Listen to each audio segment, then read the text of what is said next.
दोस्तों, बाज कभी भी तितलियों के साथ नहीं उड़ता। ये बात तो आप शायद जानते ही होंगे, लेकिन क्या आप इसके पीछे का रहस्य जानते हैं कि इसके पीछे की कहानी में कितना शक्ति है। इस कहानी को जो भी व्यक्ति एक बार सुन लेता है वह जीवन में कभी भी अपना समय बर्बाद नहीं करता और वह हमेशा कामयाबी के पीछे ही दौड़ता है। अगर आप सच में अपने जीवन में कामयाब होना चाहते हैं तभी इस वीडियो को पूरा देखें, वरना आप इस वीडियो को यहीं छोड़कर जा सकते हैं, क्योंकि आधी अधूरी ज्ञान एक जहर के समान होती है। तो आपसे अनुरोध है कि इस कहानी को अधूरा न छोड़े, लास्ट तक जरूर सुने। दोस्तों, हम अपने जीवन में कामयाब तो होना चाहते हैं, लेकिन हम अपने ही आसपास की कुछ ऐसी चीजों में फंस जाते हैं जिसकी वजह से हम कभी भी कामयाब नहीं हो पाते, या फिर हम यह कह सकते हैं कि हमें यह कामयाब ही नहीं होने देते। लेकिन दोस्तों, अगर आप सच में कामयाब होना चाहते हैं तो आप एक बात का हमेशा गांठ बांध लीजिए कि बाज कभी भी तितलियों के साथ नहीं उड़ता। दोस्तों, आपने एक वाक्य तो सुना ही होगा कि अगर बाज की तरह उड़ना है तो आपको तितलियों का साथ छोड़ना होगा। दोस्तों, इसके पीछे की कहानी बहुत ही रोमांचक है, जिसे सुनने के बाद आप कामयाबी की ओर आगे बढ़ सकते हैं। दोस्तों, यह कहानी है एक बाज और एक तितली की। एक घने जंगल में एक बहुत ही विशाल बाज रहता था। उसी जंगल में एक सबसे ऊंचा पेड़ भी था, जिस पेड़ में उसका एक बहुत बड़ा घोंसला था। उसी घोंसले में वह बाज रहा करता था। तभी कुछ दिन बाद उस घोंसले में बाज ने एक अंडा दिया, लेकिन अभी उस अंडे में से बच्चा नहीं आया था। अंडे में से बच्चा आने में अभी काफी समय था। इंतजार करते करते बाज को काफी समय बीत गया।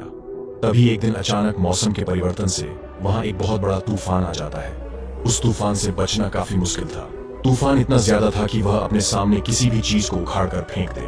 तूफान को देखकर बाज बहुत ही ज्यादा डर जाती है, क्योंकि उसे अपने अंडों के टूट जाने का डर होता है। वह अपने अंडों को तूफान में खोना नहीं चाहती थी। तूफान के बढ़ते हुए प्रभाव को देखकर बाज अपने घोंसले को अपने नुकीले पंजों से दबाकर कहीं दूर सुरक्षित स्थान पर ले जाने के लिए उड़ान भरती है।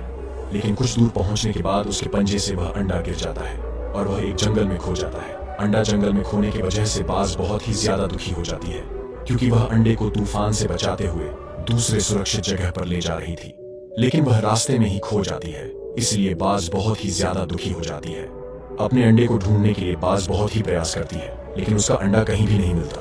बाज को यह लगने लगता है कि अब उसका अंडा शायद कभी नहीं मिलेगा, क्योंकि आसमान की इतनी ऊंचाइयों से गिराने के बाद उसका अंडा पूरी तरह से खराब हो चुका होगा। वह पूरी तरह से टूटकर बिखर गया होगा।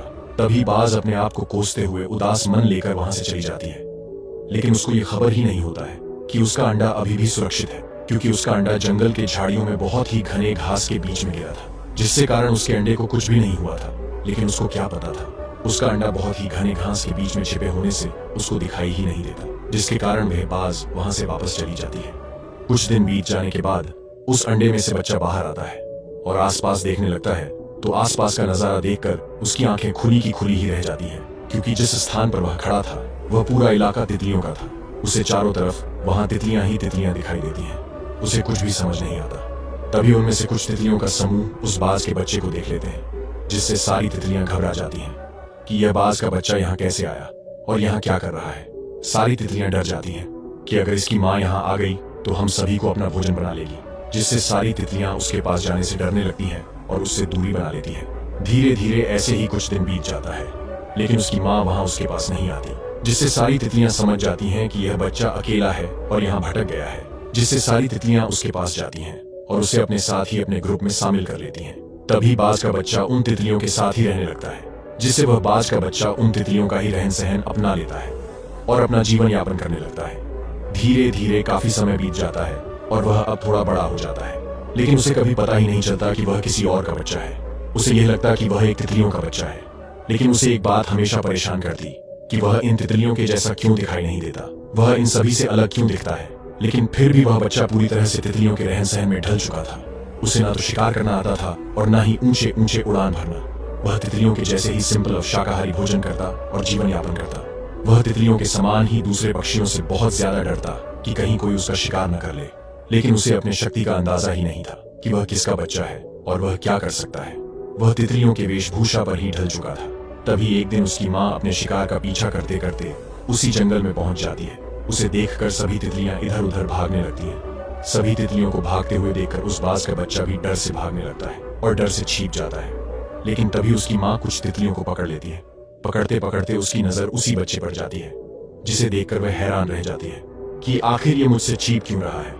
ये तो हमारे ही जैसा दिखने वाला पक्षी है, तो आखिर ये तितलियों के साथ क्या कर रहा है? बाज को कुछ भी समझ में नहीं आता। तभी वह बाज उस तितली से पूछता है जिसको उसने पकड़ रखा था कि अगर तुम मुझे इस बच्चे के बारे में सच सच बताओगे कि यह कौन है और वह यहाँ क्या कर रहा है तो मैं तुम्हें जिंदा छोड़ दूंगी। तभी तितली अपनी जान बचाने के लिए उस बाज को सारी बातें बता देती है कि यह बाज का बच्चा यहीं रहता है। वह कुछ महीने पहले ही यहाँ जन्म लिया था, जिससे इसके माता पिता की कोई खबर न होने पर यह बचपन से हमारे साथ ही रह रहा है। तभी उसकी माँ यह बात सुनकर हैरान रह जाती है, क्योंकि यही वह जगह थी जिसके आसपास उसका अंडा गिरा था। उसकी माँ समझ गई थी कि यह मेरा ही बच्चा है। तभी उसकी माँ तितली को बोलती है कि यह मेरा ही बच्चा है, जो कि बहुत पहले यहीं खो गया था। तभी कुछ टाइम बाद उसकी माँ अपने बच्चे को लेकर अपने घोंसले में आ जाती है, लेकिन उसका स्वभाव और व्यवहार देखकर उसकी माँ हैरान रह जाती है, क्योंकि उसका स्वभाव और व्यवहार बाज की तरह बिल्कुल भी नहीं था। वह उन तितलियों के साथ रहकर उनके ही जैसा व्यवहार कर रहा था। उसे यह ज्ञात ही नहीं था कि वह सभी पक्षियों का राजा है, क्योंकि न तो उसे शिकार करने आता था और न ही ऊंची उड़ान भरने। वह एक डरपोक पक्षी बन चुका था। इस स्थिति में वह कैसे कहलाएगा सभी पक्षियों का राजा? उसकी माँ बहुत ही चिंता में पड़ जाती है। तभी उसकी माँ उसकी इस स्थिति को देखकर उसे बदलना चाहती थी। तभी उसकी माँ उसे शिकार करना और ऊंची ऊंची उड़ान भरना सिखाती है। उसके माँ के द्वारा कुछ महीनों के ट्रेनिंग से वह पूरी तरह से शिकार करना और ऊंची ऊंची उड़ान भरना सीख जाता है और वह अपनी माँ की तरह ही खतरनाक शिकारी पक्षी बन जाता है, जिससे वह अपनी माँ की तरह खुद ही बड़े से बड़े शिकार करने लग जाता है, क्योंकि उसके अंदर अब पहले से बहुत ही ज्यादा बदलाव आ चुका था। ये देखने के बाद उसकी माँ बहुत ही ज्यादा खुश होती है कि अब यह एक बाज कहलाने के लायक बन गया है। तो दोस्तों, इस कहानी का तात्पर्य यही है कि जब तक आप तितलियों का साथ नहीं छोड़ेंगे तब तक आप अपनी योग्यता नहीं समझ पाएंगे। अगर आपको बाज की तरह उड़ना है तो आपको तितलियों का साथ छोड़ना होगा। तितली का अर्थ आपके जीवन में कुछ भी हो सकता है। आपके आसपास के ऐसे दोस्त या फिर ऐसे रिश्तेदार जो आपको किसी भी तरह से एक सफल व्यक्ति बनने से रोक रहे हो, या फिर आपको आपकी योग्यता को समझने में बाधा उत्पन्न कर रहे हो, तो आपको ऐसे दोस्त और रिश्तेदारों से दूर ही रहना है। या फिर इसके अलावा आप अगर लड़का या लड़की के पीछे ज्यादा भागते हैं तो फिर वह भी एक तितली के समान ही है, क्योंकि एक तितली कभी भी एक फूल में नहीं बैठती। वह हमेशा पहले से एक बेहतर फूल की तलाश में रहती है। इसलिए आपको भी इन सभी चीजों का त्याग करना होगा और ज्यादा से ज्यादा खुद को बेहतर बनाने में टाइम देना होगा।